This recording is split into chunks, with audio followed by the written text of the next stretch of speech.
શું કે રમ્યા મારો ભાઈ જમ એકલું બેઠો યાર હોય.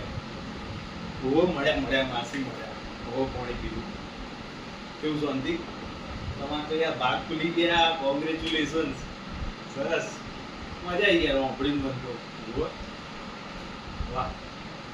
એટલે મહેનત રંગ લાવી ખરા એમ ને, આટલા વર્ષોની મહેનત તમારે ફળી ખરા. સરસ સરસ. ચાણ જવાનું હે ચમ હા એટલે તમે પ્યોર તમને ખબર પડે તો હું બોલી રહ્યો. પહેલી તો એ વાત કે આ એક બહેરાના કારણે તમે આવી તક મસ્ત જે આવી છે એ જવા દો એમ. અમન દિવસ તક મળતી નહીં અને તમને તક મળે તમે લેતા નહીં. વાહ ગજબ. એટલે દિલ્હી જવા મળે ભાઈ, ગોબડામાં ચોથી જીવીને આપણે જીવન કાઢીશું.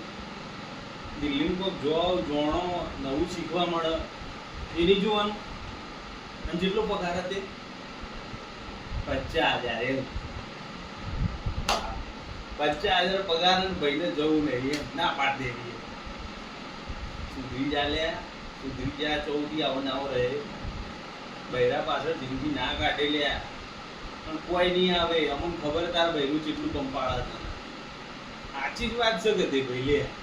હું ખોટું લગાડવાની વાત નહીં મારતો, પણ જે છે હકીકત છે. હું તો કહું જા 50,000 પગાર હતા.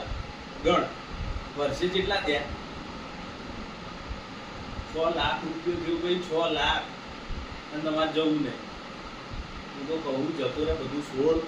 નહીં પેજું બધું ઘરનું જો અને તારું જો. બધું જ થાય જીવનનું. સમજો?